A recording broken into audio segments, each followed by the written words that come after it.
live at 12. වන අදත් ඇත දැනගන්න ලංකාවේ අංක එකේ සමබර තොරතුරු ප්‍රකාශය live at 12 සමගින්. අදත් live at 12 සමගින් ඔබ හමු වන මම නිමේෂ් විජේසූරිය. මම වින්ද්‍යා මාරඹගේ සුපුරුදු පරිදි අදත් මුලින්ම ප්‍රධාන පුවත් සිරස්තල. දෙවරක් කල් ගිය අපොස සාමාන්‍ය පෙළ හෙට සිට විශේෂ විභාග මධ්‍යස්ථාන 40කට ආසන්න ප්‍රමාණයක් පිටුවා තිබෙනවා COVID-19 ආසාදිත වූ දරුවන් සඳහා.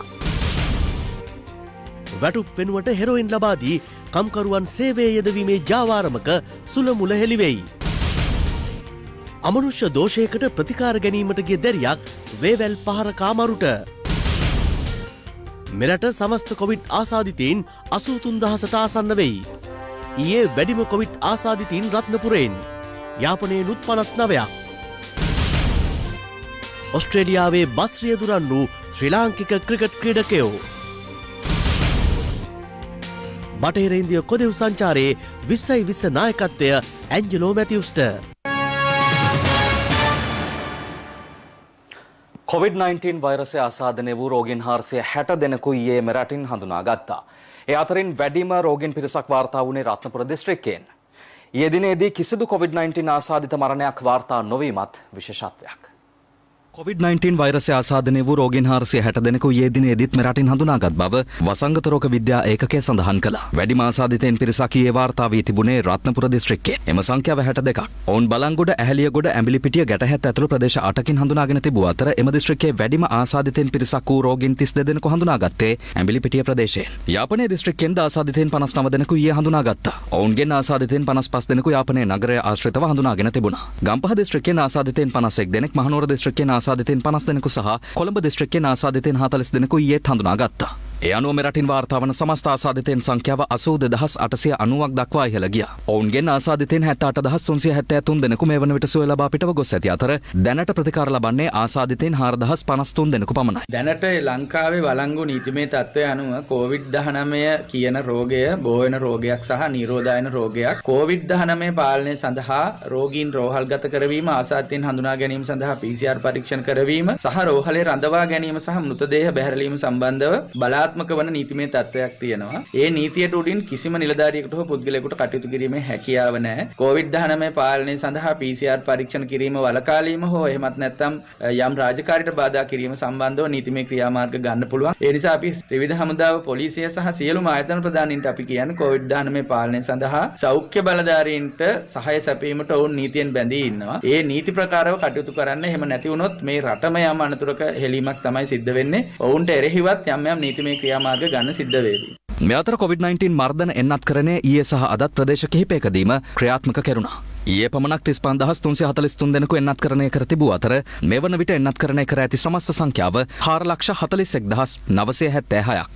මේ අතර ලැබුණු දින 3ක නිවාඩුවත් සමග නුවරඑළිය දිස්ත්‍රික්කයට විශාල පිරිසක් පැමිණ තිබූ ආකාරය දක්නට ලැබුණා. බොහෝ පිරිසක් නිරෝධායන නීතිවලට පටහැනිව සැරිසරන ආකාරයද මෙලෙස දක්නට ලැබුණා. ඊයේ දිනේදී මුහුණු ආවරණ නොපැළඳි දුරස්ථභාවයේ තබා නොගත් පුද්ගලයන් 9 දෙනෙක් පමණ අත්අඩංගුවට ගෙන තිබෙනවා. මේ වන විට අත්අඩංගුවට ගෙන ඇති මුළු සංඛ්‍යාව 3256ක් පමණ වෙනවා. මේ මෙහෙයුම් මේ ආකාරයටම තවදුරටත් ක්‍රියාත්මක වෙනවා. කටුපොත පොලිසියට අයත් පොලිස් ජීප් රථයක් ත්‍රිරෝද රථයක කැටී සිදු අනතුරකින් ත්‍රිරෝද රථයේ ගමන් කළ පුද්ගලින් 2 දෙනෙකු මිය ගොස් 3 දෙනෙකු තුවාල ලැබුවා.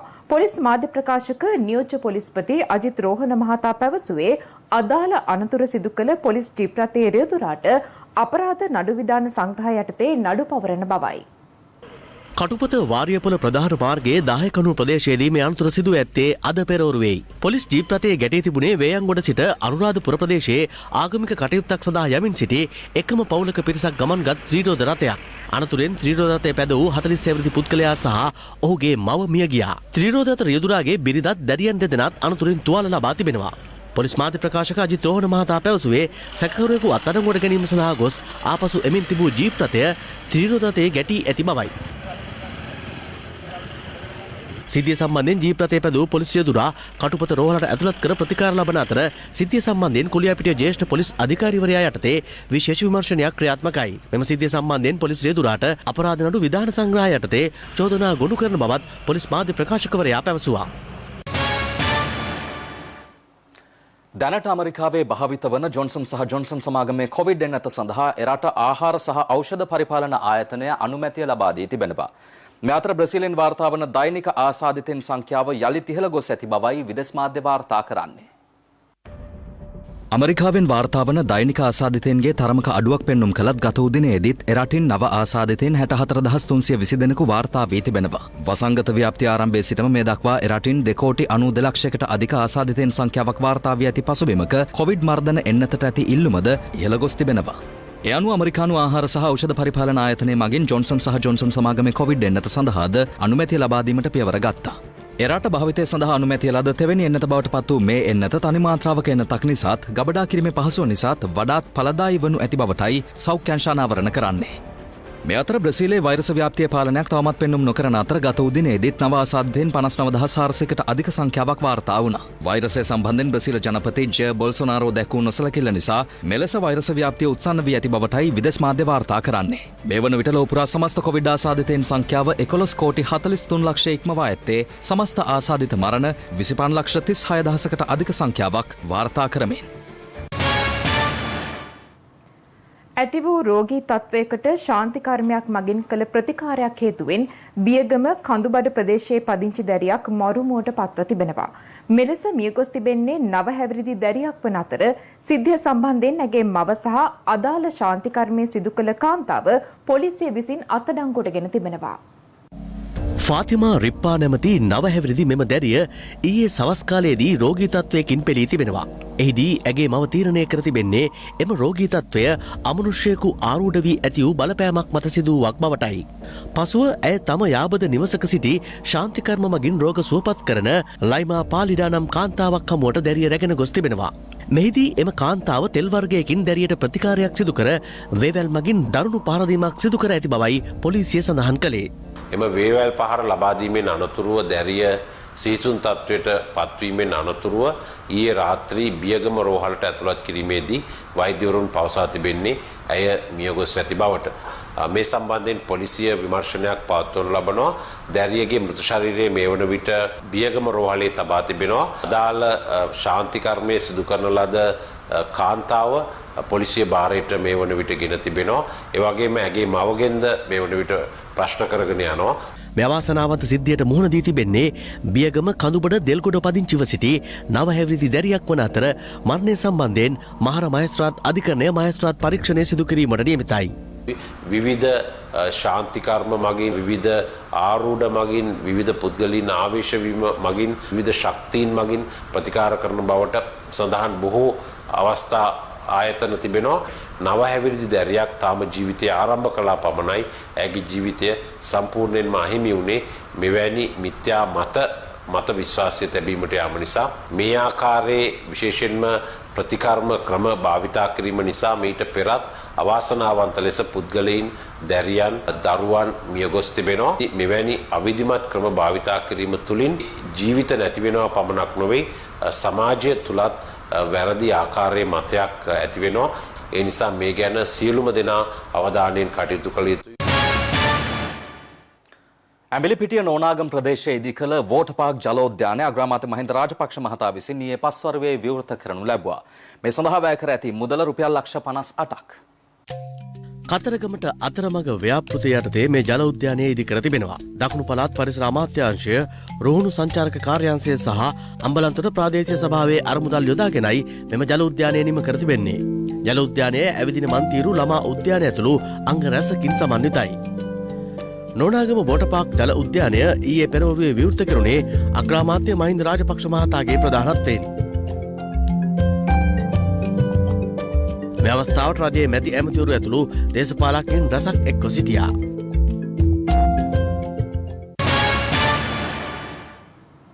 ඇටැම්පිටිය කිරිබත්වැල්ල ප්‍රදේශයේ කැලෑබද ප්‍රදේශයක හටගත් ගින්නකින් අක්කර 20කට අධික භූමි භාගයක් විනාශයට පත්ව තිබෙනවා. ඊයේ හටගත් මෙම ගින්න මේ වන විට පාලනය කර ඇති බවයි අප වාර්තාකරු සඳහන් කළේ. ඇටැම්පිටිය තවලම් තැන්න කිරිබත්වැල්ල කැලෑබද ප්‍රදේශයක මෙම ගින්න හටගෙන ඇත්තේ ඊයේ දහවල් කාලයේදී.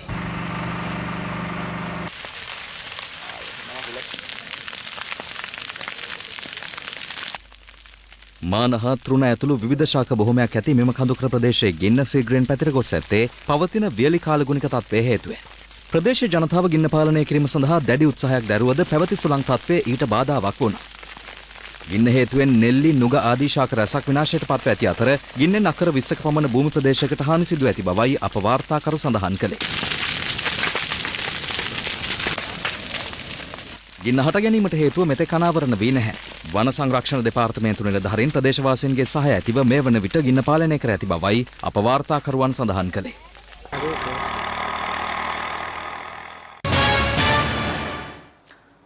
COVID-19 වෛරසය හමුවේ දෙවරක් කල් දැමීමට සිදු වුණු අධ්‍යයන පොදු සහතික පත්‍ර සාමාන්‍ය පෙළ විභාගයේ දැඩි සෞඛ්‍ය ආරක්ෂිත ක්‍රමවේද යටතේ හෙට සිට ආරම්භ වනවා. COVID-19 ආසාදිතව සිටින විභාග අපේක්ෂකයන් සහ නිරෝධායනය වන අපේක්ෂකයන් සඳහාද විශේෂ වැඩපිළිවෙලක් ක්‍රියාත්මක වන බවයි විභාග කොමසාරිස් ජෙනරාල් සනත් පූජිත මහතා සඳහන් කළේ. පසුගිය වසරේ දෙසැම්බර් මාස පැවැත්වීමට නියමිතව තිබූ අධ්‍යයන පොදු සහතික පත්‍ර සාමාන්‍ය පෙළ විභාගය COVID-19 වසංගත තත්ත්වය හේතුවෙන් ජනවාරි මාස 18 වෙනිදා දක්වා මුලින්ම කල් දැමුණා. කෙසේ වෙතත් වසංගත තත්ත්වය සුබවාදී නොවීම හේතුවෙන් එය යලි කල් දැමීමට සිදු වූ අතර දැඩි සෞඛ්‍ය ආරක්ෂිත ක්‍රමවේද යටතේ එම විභාගය හෙට සිට ආරම්භ කිරීමට කටයුතු කෙරුණා. ඒ අනුව විභාග මධ්‍යස්ථාන 4513කදී මෙවර විභාගයේ හෙට සිට ලබන 10 වෙනිදා දක්වා පැවැත්වනු ඇති. පාසල් අයදුම්කරුවන් ලෙස 4,23,746 දෙනෙකු මෙවර සාමාන්‍ය පෙළ විභාගයට පෙනී සිටින අතර විභාගයට ඉදිරිපත් වන පෞද්ගලික අයදුම්කරුවන් සංඛ්‍යාව 1,98,606ක්.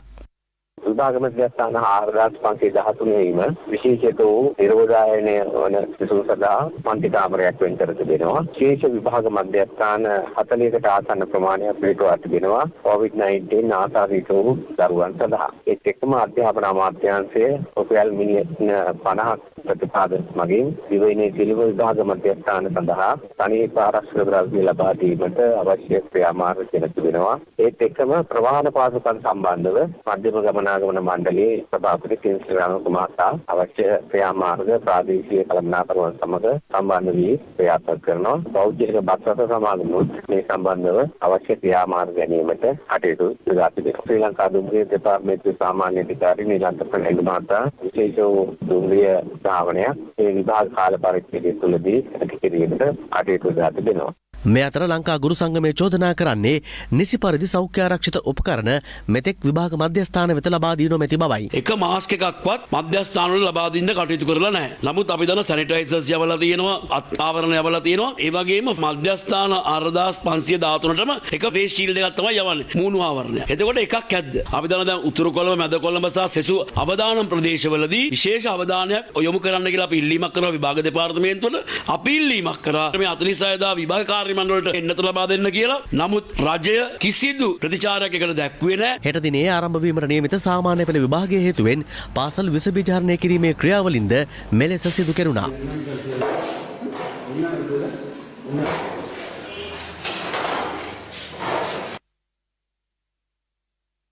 මේ අතර විභාගයට ඉදිරිපත් වන සිසුන්ට සුබ පැතීම සඳහා හැටන් බගවන්තලාව ප්‍රදේශයේ පාසලක විදුහල්පතිවරයෙකු ඊ රාත්‍රියේ බගවන්තලාව මොරාවතුයායට පැමිණ තිබෙනවා.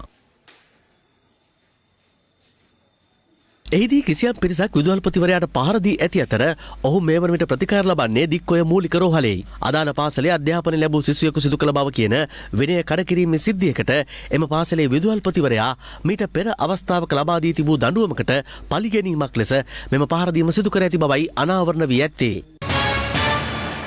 විරාමයෙන් අනතුරුව තවත් දේශීය පුවත් කිහිපයක් වෙතටයි අවධානය. පාසල් දරුවන්ගේ යහපත ගැන සිතූ ස්වර්ණවාහිනී ආයතනය ඩෙටොල් ආයතනය සමග එක්ව සුවිශේෂී කටයුත්තක් පුත්තලම ප්‍රදේශයේ කේන්ද්‍ර කරගනිමින් නිකුත්දා ක්‍රියාත්මක කළා. එහි තවත් අදියර දෙකක් ක්‍රියාත්මක කිරීමට ඒ අනුව අප කටයුතු කළා. ස්වර්ණවාහිනී ආයතනයේ ඩෙටොල් ආයතනය සමග එක්ව ආරම්භ කළ ස්වර්ණශ්‍රී සත්කාර වැඩසටහන වෙන්නප්පුව ලුණුවිල බොරලැස්ස ප්‍රාථමික විද්‍යාලය කේන්ද්‍ර කරගනිමින් ක්‍රියාත්මක කළා. එම පාසලේ දරුවන් කොවිඩ් රෝගයෙන් ආරක්ෂා කර ගැනීම සඳහා දෑත් පිරිසිදු කර ගැනීමේ උපකරණ සහ විස බීජනාශක දීර ලබා දුන් අප දරුවන් දැනුවත් කළා. අනතුරුව ස්වර්ණශ්‍රී සත්කාර කණ්ඩායම මාදම්පේ මැදගම තඹගල කනිෂ්ඨ විද්‍යාලයට ගියා. එම පාසලේ දුවා දරුවන්ගේ යහපත වෙනුවෙන්ද කටයුතු කිරීමටයි අප පියවර ගත්තේ. ස්වර්ණවාහිනියේ මාමල ඩෙටෝල් එකේ මාමල අපේ ඉස්කෝලේට ඇවිත් හොඳ සෞඛ්‍ය පුරුදු කියා දුන්නට බොහොම ස්තුතියි. ඩෙටෝල් ආයතනය සහ ස්වර්ණවාහිනී ආයතනය එකතු වෙලා කරන මේ සමාජ සත්කාරක වැඩසටහන මම සහ මගේ ගුරු මණ්ඩලය ඉතාම ආදරෙන් අගය කරනවා මේ අවස්ථාවේදී. ඇත්තටම අඩු පහසුකම් තියෙන ඉස්කෝලයක් අපේ ඉස්කෝලේ. මගේ දරු පැටව වෙනුවෙන් මේ දේ කරන්නට ඔබ ආයතනය සහ ඩෙටෝල් ආයතනය එක්ව ගන්න මේ ප්‍රයත්නයට මම බෙහෙවින් ස්තුතිවන්ත වෙනවා. ශ්‍රී ලංකාවට එරෙහිව ජිනීවා මානව හිමිකම් කොමිසමේදී ඉදිරිපත් කළ යෝජනාව සම්මත වනු ඇති බවට තමන් අපේක්ෂා කරන බව ඉලංගේ තමිල් අරිසු පක්ෂයේ පාර්ලිමේන්තු මන්ත්‍රී එම්.ඒ. සුමන්තිරන් මහතා පවසනවා. මේ අතර දෙමළ ජනතාවගේ ගැටලුවලට විසඳුම් ලබා ගැනීම සඳහා උතුරු නැගෙනහිර දෙමළ පක්ෂ ඒකාබද්ධව දෙමළ ජාතික සභාවක්ද පිහිටුවා තිබෙනවා. එක්සත් ජාතීන්ගේ මානව හිමිකම් මණ්ඩලයේ 46 වෙනි සැසිවාරය ස්විට්සර්ලන්තයේ ජිනීවාහිදී මේ වන විට පැවැත්වෙනවා. මෙහිදී ශ්‍රී ලංකාවේ මානව හිමිකම් කඩවී ඇති බවට චෝදනා එල්ල කරමින් එක්සත් ජාතීන්ගේ මානව හිමිකම් පිළිබඳ මහ කොමසාරිස් මිසෙල් බැචලේ පසුගියදා ඉදිරිපත් කළ වාර්තාව යලි සංශෝධනය කිරීමට අවධානය යොමු ඇති බව මේ වන විට වාර්තා වෙනවා. ශ්‍රී ලංකා රාජ්‍ය සමග පැවති සාකච්ඡාවලින් අනතුරුව අදාළ සංශෝධනය කිරීමට පියවරගෙන ඇති බවයි එක්සත් ජාතීන්ගේ නියෝජ්‍ය මානව හිමිකම් කොමසාරිස්වරිය පැවසුවේ. මේ අතර ඉලංගේ තමිල් අරුසු පක්ෂයේ මධ්‍යම කාරක සභාව ඊයේ රැස් වුණා. එහිදී ජිනීවා මානව හිමිකම් සැසිවාරයේ ශ්‍රී ලංකාවට චෝදනා කරමින් ඉදිරිපත් කර ඇති මානව හිමිකම් වාර්තාව ගැන සාකච්ඡා වී තිබෙනවා. පාර්ලිමේන්තු මන්ත්‍රී එම්.ඒ. සුමන්තිරන් මහතා පැවසුවේ එක්සත් ජාතීන්ගේ මානව හිමිකම් පිළිබඳ මහ කොමසාරිස් ඉදිරිපත් කළ වාර්තාව සම්මත වනු ඇති බවට තමන් අපේක්ෂා කරන බවයි. දෙමළ ජනතාවට සිදුවන අසාධාරණ ක්‍රියාවන් වෙනුවෙන් සාධාරණය ඉටු කර ගැනීම දෙමළ ජනතාවගේ ගැටලුවලට විසඳුම් ලබා ගැනීමේදී දේශපාලන පක්ෂ සහ සංවිධාන සමග එක්ව කටයුතු කිරීම සම්බන්ධයෙන්ද මේදී සාකච්ඡා කළ බවයි සුමන්තිරන් මහතා පැවසුවේ. මේ අතර දෙමළ ජනතාවගේ ගැටලුවට විසඳුම් ලබා ගැනීමේ අරමුණින් උතුරු නැගෙනහිර දෙමළ පක්ෂ ඒකාබද්ධව දෙමළ ජාතික සභාවක් පිහිටුවා තිබෙනවා. ඒ සඳහා ආගමික නායකයින් සහ දෙමළ දේශපාලන පක්ෂ රැසක නියෝජිතයින් එක්ව සිටියා. මේ අතර ශ්‍රී ලංකාවට එරෙහිව ඉදිරිපත් කර ඇති යෝජනාව පරාජය කිරීම සඳහා ශ්‍රී ලංකා රජය මේ වන විට සැලසුම් සහගත වැඩපිළිවෙලක් ක්‍රියාවට නංවා තිබෙනවා. ඒ අනුව තවත් රටවල් කිහිපයක සහාය ඊට ලැබී ඇති බවයි වාර්තා වන්නේ. කොවිඩ් වසංගතය හේතුවෙන් දේශීය කර්මාන්ත රැසක් කඩා වැටීමකට ලක් වුණා.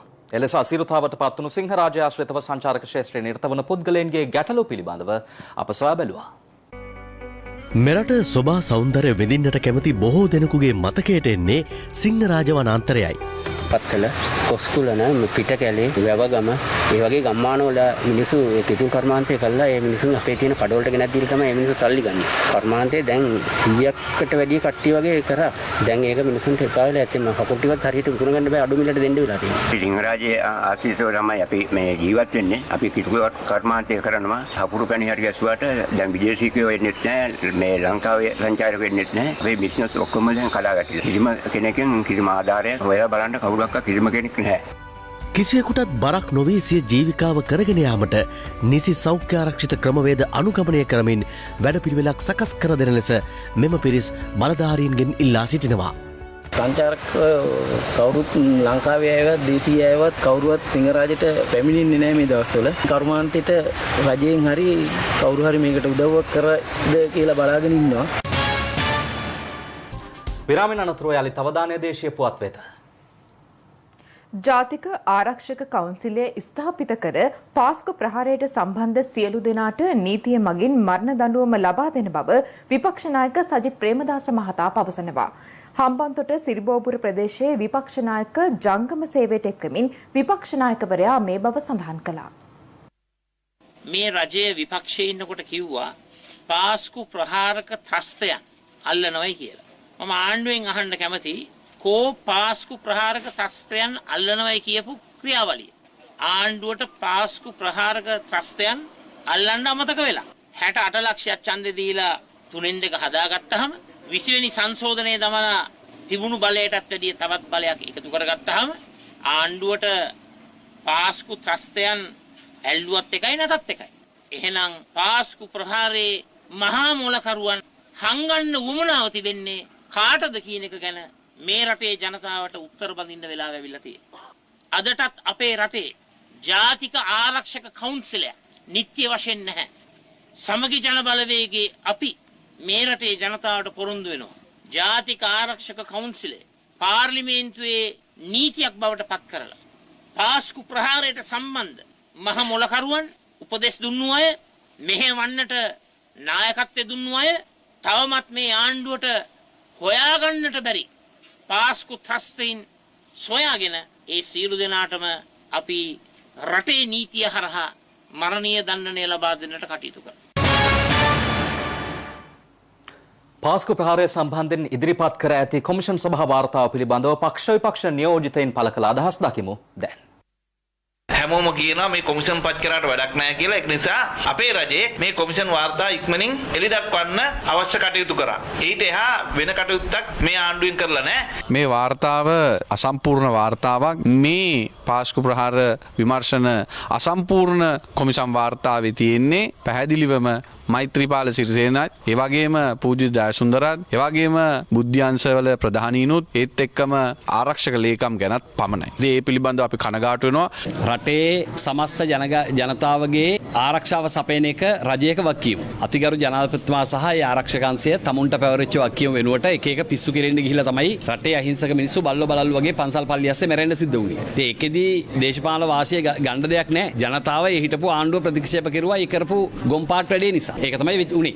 හැබැයි කෝ මේකේ නියම මිනිමරුව ටික කෝ ත්‍රස්තවාදී ටික ඒ අය කොහෙද කවුද හැංගුවේ අය? ඒක තමයි අපිට තියෙන දැන් ලොකුම ප්‍රශ්නය. අපි මේ නිසා අපි ඉදිරි අනාගතයේදී පාරට බැහැලා යුක්තිය ඉල්ලන්න බලාපොරොත්තු වෙන ආණ්ඩුවෙන් මේ රටේ මැරිච්ච මිනිස්සු වෙනුවෙන් මේ වාර්තාව නිසිලස කියවා තේරුම් ගන්න ඕනේ ඉස්සෙල්ලා. සාක්ෂිකරුවන් දෙන සාක්ෂි මත වාර්තාවක් සකස් කිරීම පමණයි. කොමිසමට පුළුවන් කමක් නැහැ CID එකට හෝ CI එක හෝ ජාත්‍යන්තර සංවිධාන වලට පැවරිච්ච කාර්යභාරයක් කරන්න බෑ කොමිසමකට. ඒතර මේකේ අපරාධ චෝදනා එල්ල කරනවා නම් මේ වාර්තාව නීතිපතිට ගියාම ඒ ක්‍රියාදාමයක් කරගෙන යන්න තියෙනවා නීතිපති විසින්. හැබැයි මේක පිටිපස්සේ ඉන්න අය හොයාගත්තොත් අපිට පුළුවන් අනාගතයේ මෙහෙම එනවා නම් දෙයක් ඒක වළක්වන්න.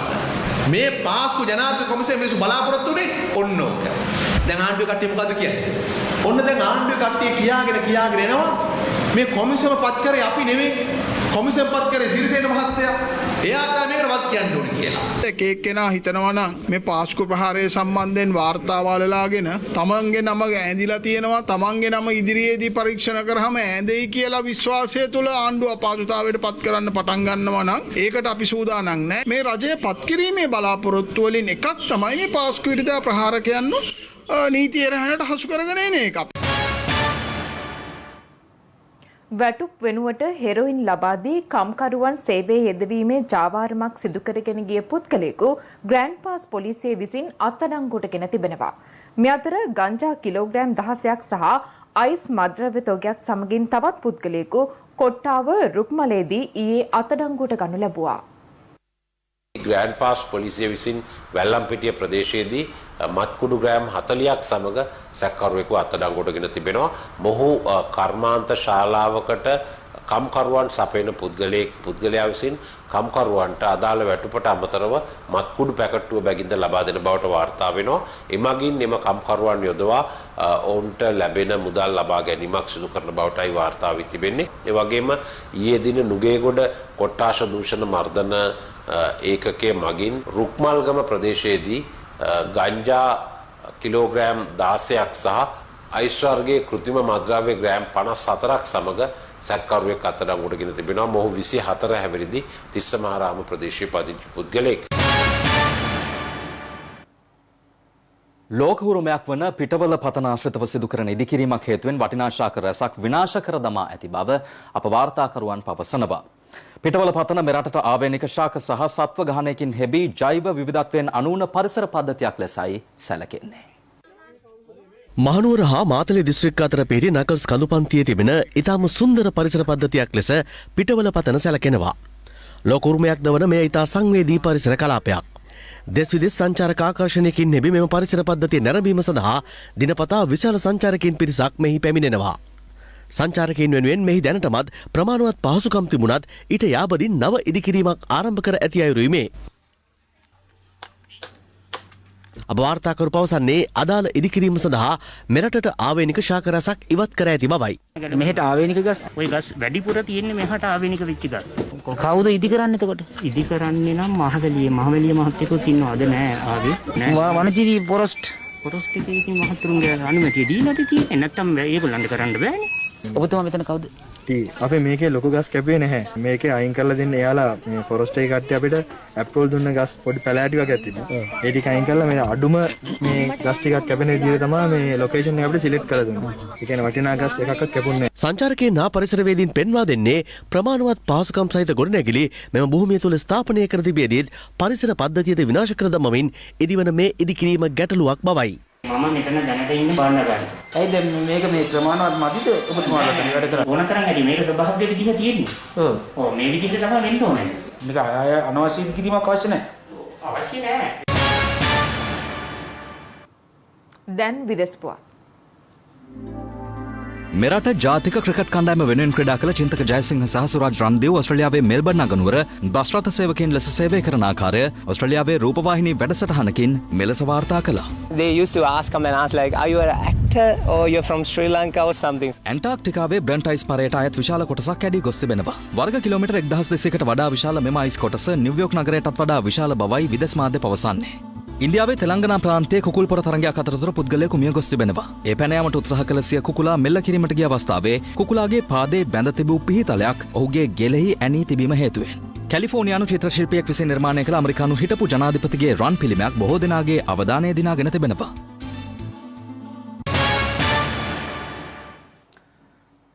බටහිර ඉන්දිය කොදෙව් තරඟ සංචාරයේ නිරත ශ්‍රී ලංකා ක්‍රිකට් 2020 කණ්ඩායමේ නායකත්වයට ඇන්ජලෝ මැතිව්ස් පත් කර තිබෙනවා. කණ්ඩායමේ නායකත්වයට පත්ව සිටි දසුන් ශානකට විදේශ ගමන් බලපත්‍රයේ ගැටලුවක් හේතුවෙන් එරටට ළඟා වීමට නොහැකි මතයි මෙම තීරණයට එළඹ තිබෙන්නේ. කෙසේ වෙතත් ටෙස්ට් කණ්ඩායමේ සහ එක්දින කණ්ඩායමේ නායකත්වය හොබවන්නේ දිමුත් කරුණා රත්නයි. මේ අතර දෙරට අතර පළමු 2020 තරඟය ලබන 3 වෙනිදා ආරම්භ වීමට නියමිතයි. ඒ ක්‍රීඩා පොතත් සමගින් සමුගන්නටයි මේ සූදානම. ඔබට සුබ දවසක්.